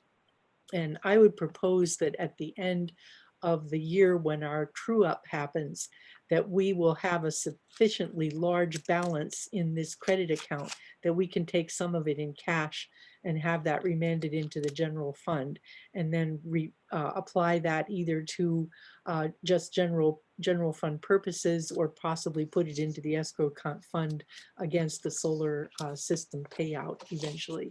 But transferring the surplus on a monthly basis to other buildings that are using more energy is not an option that we have under the current tariff structure. I asked that this particular bill be placed on the agenda tonight because I was thinking about the end of the year results. Yeah. However, that was only part of the reasoning behind my request. I would like to be able to get an independent auditor, if possible, to just do a basic analysis of where we were and where we're going here, because everything that we're doing up here is green, and that's good. So we have the geothermal system running, the pipes underneath the parking lot, which is connected to a heat pump, and that helps our electric bill. So what I was thinking about was looking at not only what we're saving, but what we have saved in terms of not having to pay the bills as we did before. But you don't get something for nothing. We have to pay for these systems. So before we made any move on this, I would like to have some comparison of where all the money is going, because there has to be a certain portion that's being paid out for the solar system and for the geothermal system. And just review it in terms of how long out this particular set of payments is going to go. For example, the geothermal is considerably different from that of the solar. I just wanted to see if we could take a look at that and if we could use these monies in some fashion, not to transfer, but to possibly cash it in for ourselves here, if everything else is being accounted for. And that was the reason that I asked for this to be on it. Okay, I can generate that data for you. It's all in the bill and in the other bills that Wendy has for our solar power purchase agreement. The cost of the geothermal system itself are in the financing of the bond. But the pump operations that run the geothermal system, that would be in this demand curve that you see here. We are meeting all of that demand curve that you see in the lower billing demand. Our system is generating all of that plus an excess. So we have been covering all of the operating costs of the building on a, on an excess basis for 18 months, really, all the way through into last year. So the allocation of this money would be during the true up at the end of the year, when we can estimate what we're going to pay for the winter, because we know that even last winter we had an excess in March. We hadn't paid in November, December, January, February. We had enough of an excess that we covered all of those winter bills, even though the use was highest in that time here, you see. And so I get that, and that's exactly what I'm looking for. okay, That's I can generate that data for you. Okay, thank you. Are there any other questions on finance at this time? Do we have the ordinance discussion about the connection to the bond issue? Well, I see I that thought you indicated that it was here in this part, and I couldn't find it. there's the outline of what is proposed. Steve, is that in this Forest Hills No, memo? I don't have any kind of ordinance. I mean, what I had was a discussion of the, I had my memo from June, and I had the capital improvements discussion here. Nobody said anything to me originally about an ordinance. And I don't have anything. I'm sorry, but I mentioned that it was discussed at the last meeting, and it was okayed by the group whenever I brought it up. I said, I'd like to have an ordinance tied to it. It's in the minutes. I was supposed to write an ordinance? No, you weren't supposed to write anything. If we have an ordinance written, it would be by Corbel.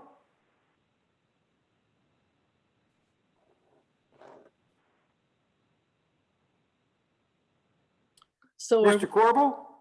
are we looking at putting an ordinance that has a rough indication of these capital items that are on this list that? Steve- Yes, that's what I was asking for. Okay, I would like to just maintain enough flexibility if we do that, that should something come forward that we need the flexibility to allocate money into something other than these capital items that we know about now.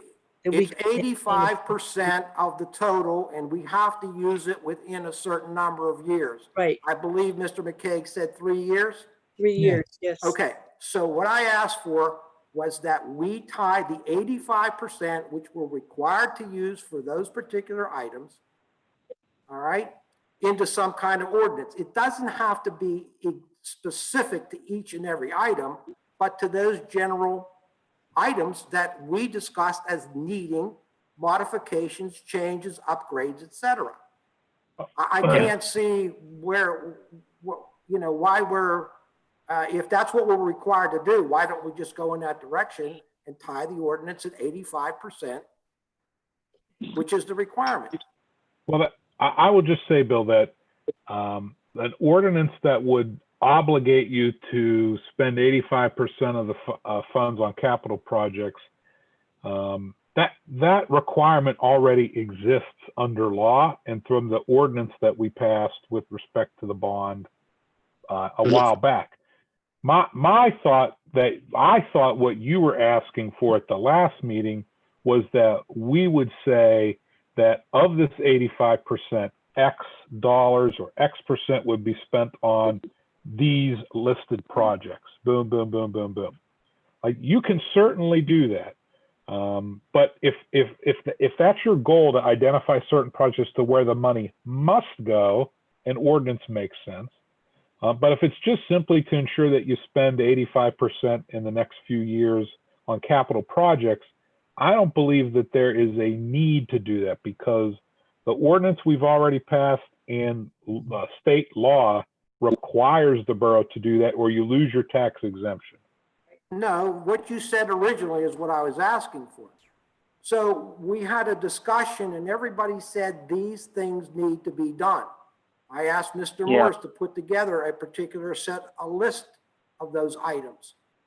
We could So certainly have we an then went ordinance. out- Let me Yeah, just finish. We went out Sure. with the intent of doing these particular things per his recommendations.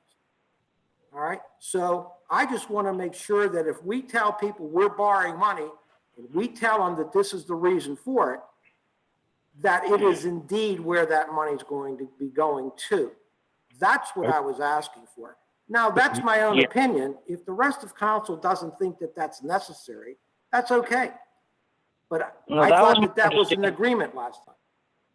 No, that was my understanding of what we wanted to do also, is we want to make clear to the public what our intentions were and tie ourselves to those decisions. Can I say something? If you're going to start listing stuff now, then tell me now, I will stop preparing a capital improvements plan. Because if you're going to do something now, preparing a capital plan is a waste of time. I mean, you guys approve a capital plan, you guys review all the projects, so nothing's going to go through unless council votes on it and approves it. That's the reason why we do it as a capital plan. It includes the next 3 years plus 2 additional. Obviously, if there's any money left over above the 85%, going to the additional years. But if you're going to start listing projects now, then there's no reason to do a capital plan, because you're not going to have a lot of capital. You're not going to have a lot of money to put into a capital plan other than the bond issue money. Not with the way the economy's going now. I would like to say that if we do any kind of an ordinance, that it would be simply that we do the bond issue allocation in conformance with the capital plan as approved by council and in conformance with the comprehensive plan for development as approved by council. I'm sorry. Yeah, I just think that all this is redundant. I mean, it's already in. We all have to spend it on capital improvements. Now we're making Steve go out of his way to put this together, and then making Steve Corbel, write an ordinance, and then us pay more money to get the ordinance in place. Again, I go back to Mr. Morris and to Patty. I mean, it has to be spent in those matters. We all have to vote on it. It has to be agreed upon. And I think that there's pressing matters that are on our capital improvement budget that need to be handled. So I think this is just a redundance thing. And I think it's overkill already. We already have the ordinance in place. It has to be approved by all of us anyhow. So I think it's just a redundant matter. Can you see what I have on the screen right now? Yes, I see it. And Okay. all I'm saying to you and the rest of the council is, I don't care which direction you go with this. If you want to have it or you don't have it. I just don't want to be sitting here, I won't be, but you will be, and saying, well, we always said that we were going to fix these things, but they've never been done. I just don't like being in that position. So that's all I'm saying. I want to make sure that the money goes to those projects, like upgrading the electrical system and so on at the pool. All right. And then instead of people saying, well, you didn't do all this stuff, you've been letting it get into disrepair for all these years. I don't agree with that statement, but I don't want anybody coming back and saying that that's what happened here. That's my only point. And if you don't think it's necessary, fine. Well, Bill, I think the chief thing that I'm concerned about here is that we have a capital improvements process. We do adopt a capital improvements plan, and we review that and update it on an annual basis. And I think at this point, the bond refinancing will allow us to actually fund some of those things that we've been punting forward to the next year. So we have an opportunity to have now some of those things that we've moved over a column and moved over a column repeatedly to have those addressed. But this is a public document, and we have a hearing on the public. When we hear on the budget, we have opportunity for the public to comment. The capital improvement plan is a formal adopted matter that is. Okay, I'm fine with it. That's good. We need an extra ordinance is what I'm saying, because we have that capital process already as part of the budget cycle. Okay.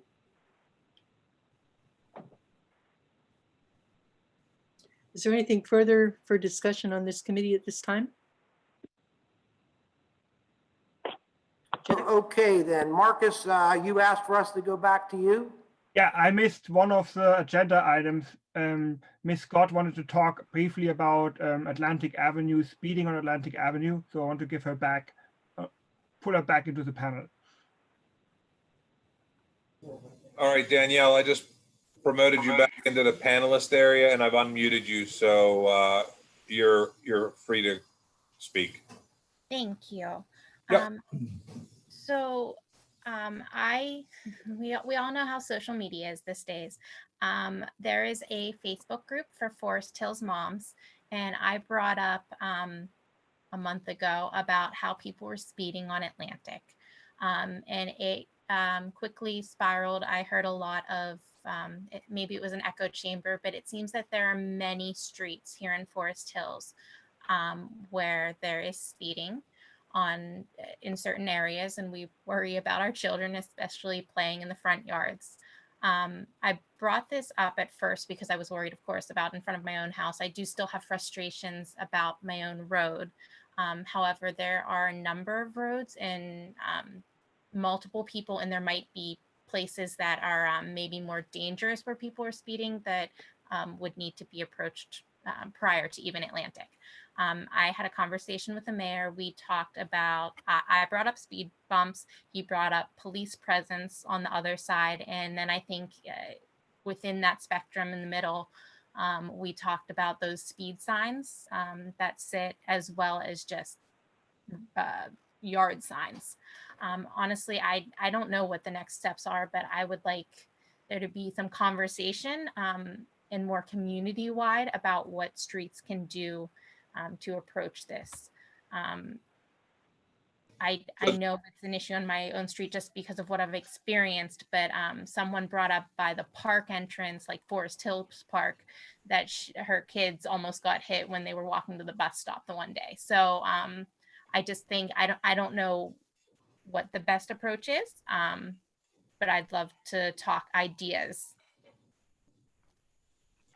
So one of the things that Danielle, you and I had spoken about, which has worked effectively in other areas, which we have a formal kind of spot enforcement. So understanding, of course, that, unfortunately people, they speed, right? Sometimes they're not mindful of the posted speed limit on a particular street. I think a good starting place would actually be to, maybe start with a list of the streets that some of the folks that you're talking to have concerns about, so that we can kind of maybe just understand where these problem areas are. But I know that, and I'll let our chief kind of address it as well, because he's obviously a little bit more involved in it from a day-to-day standpoint. But one of the things that we've done is spot enforcement, where we're actually a police presence. We watch problem areas, and it is pretty impactful and gets us the results we want, which is basically to remind folks to be conscientious of their speed, be safe, and to kind of proceed slowly. Chuck, I don't know if you want to maybe elaborate a little bit more on how we normally run that program. Sure. Generally, what we do is we get complaints from different streets and different residents about particular problems like this. Now, I can tell you that recently we have upgraded our visibility on your street, especially in the lower 400 block there. And what we do is we generally spend a lot of time there with vehicles that are marked. Sometimes we put an unmarked vehicle in there to maybe really get people's attention, because if they see us, hopefully they get the message that we're going to be there again. An unmarked vehicle has a different effect where you're actually going to stop people because they're maybe not going to see you. And we're going to get a little more red light and siren effect because we're probably going to be stopping people.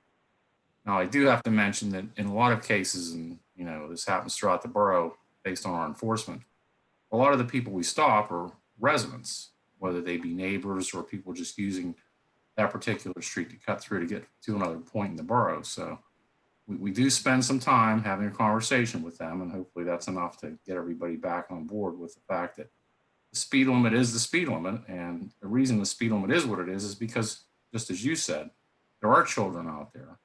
The children don't pay attention as well as the adults do, but I do have to say the adults with their phones and their AirPods in, they're not paying as much attention as they should be either. But we need the help of the public to let us know if they feel there is a problem, and then we can move to that area and try to spot enforce, some compliance on the other end of that. So I hope I answered some of your question, but we need to know there's a problem now that you've reached out. Again, I can tell you that, we've had some more visibility, from police units in your area, but that's not going to be where it's going to end. It'll be a little more than that. Chuck, can you please talk about that box we have to monitor speed, like stealth mode and the flashing light? Because I think that's a good tool we have too. Right. We do have speed devices that we put up on telephone poles that will show you the speed of the people who are traveling on your street.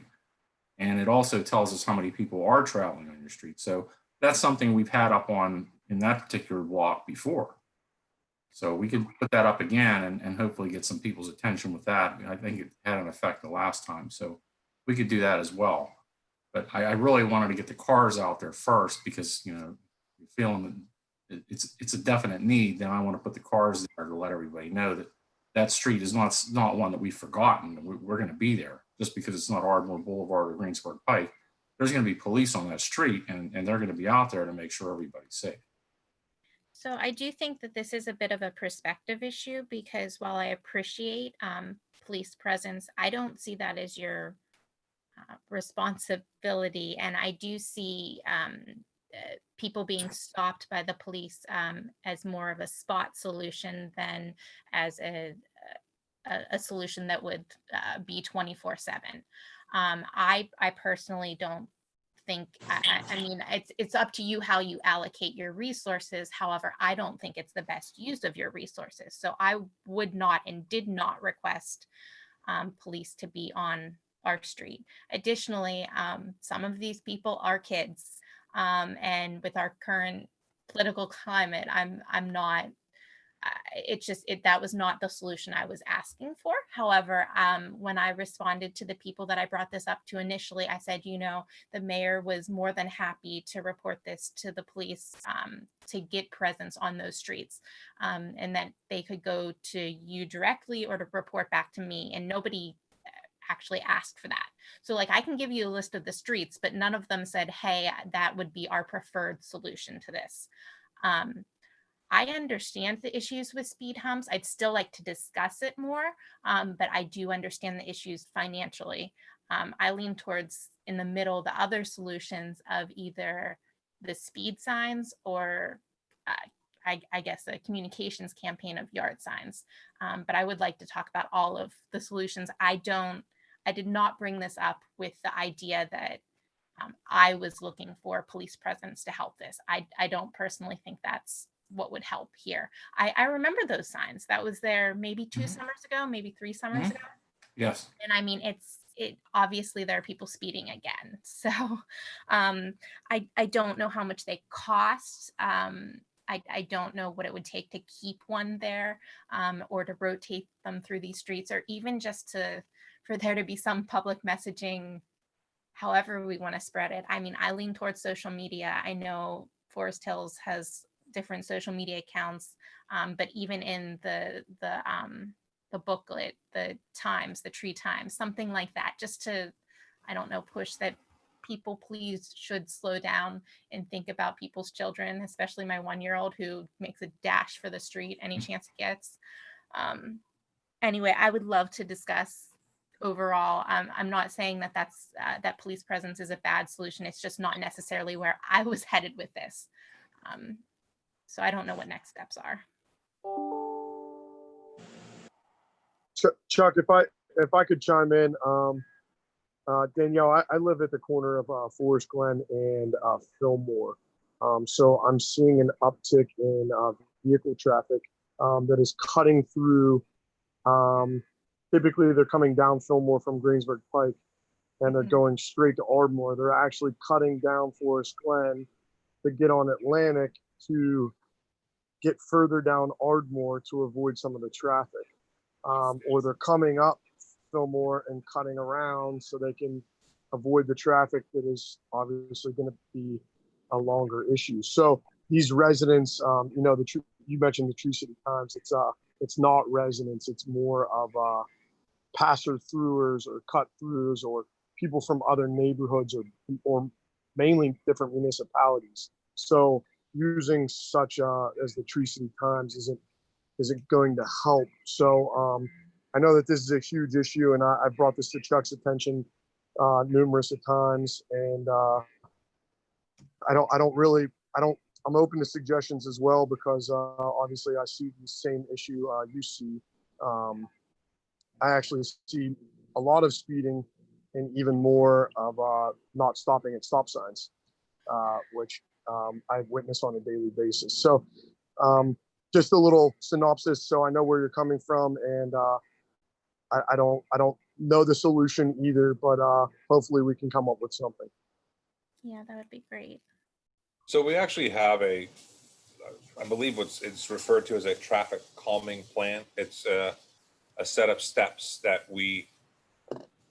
I'm not sure if it's part of an ordinance or if it's just No, it's just a procedure that we have. Procedure that we follow, but it outlines, I believe it's a 4 or 5 step process.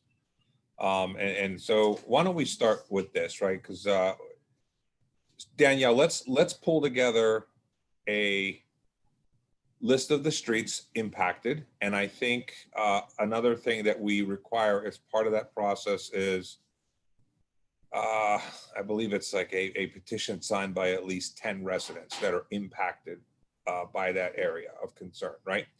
I think it starts with that. We then take it back to committee, start to evaluate it, and I think we can follow that policy. What are your thoughts there, Chuck? Just to kind of start the ball. No, I agree with you. I think that's fine. And if we're trying to get the speed signs out and maybe get a better taste of when the people are going through and how fast they're going, we could certainly get that with the signs. When I put those into the area, it's just to remind people that we're out there, because a lot of streets like yours on Atlantic, that may not be one of the streets that the police car is going to be very well often seen. So it is nice to have it out there occasionally just to be seen. The enforcement part of it isn't necessarily what's going to happen. Just the mere visibility of it reminds people that, oh yeah, they are here every once in a while. And it does give us a chance to talk to the children in the neighborhood as well, because they'll come up and want to talk to us. So that helps us on that end as well.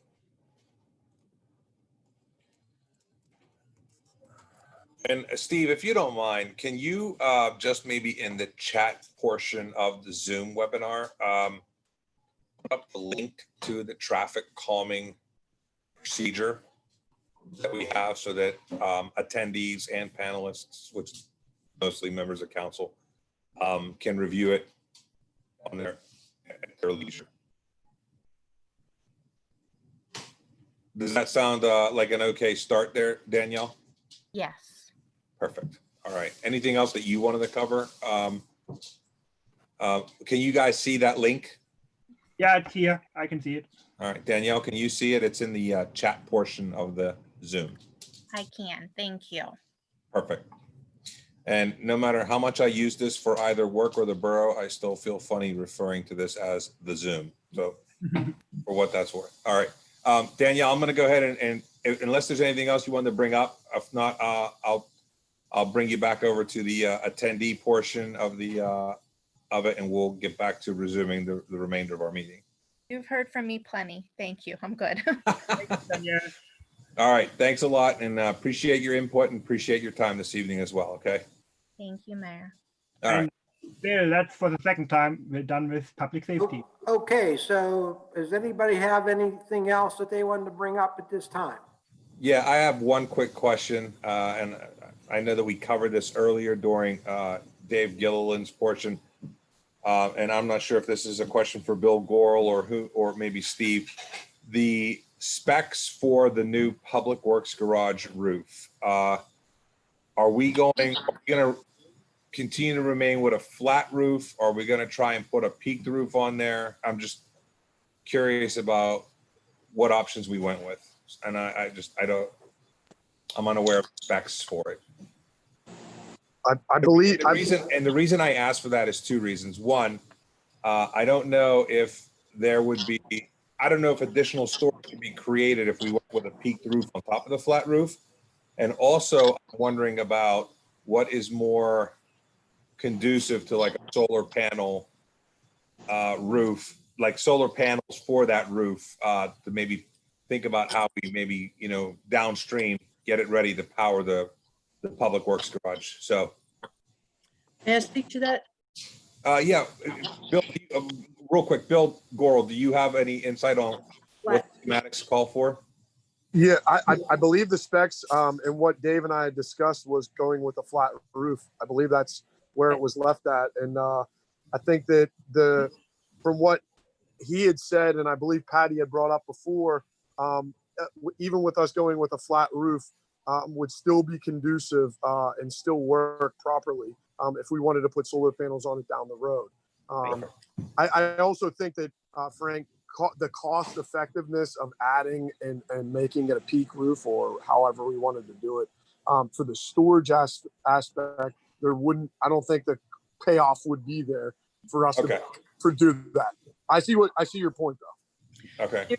There is in our climate action plan, which is under development, we are conferring with a company who is doing for nothing for us as a favor, an analysis of all the borough buildings and business buildings in the town for solar potential.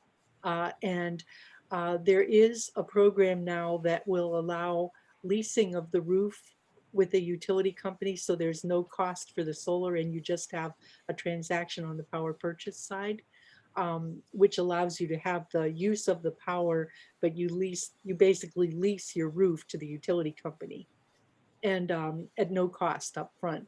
Now, I'm not sure that works for municipal buildings, but there may be some other options available to us that don't involve us buying a solar system the way we did for our borough building.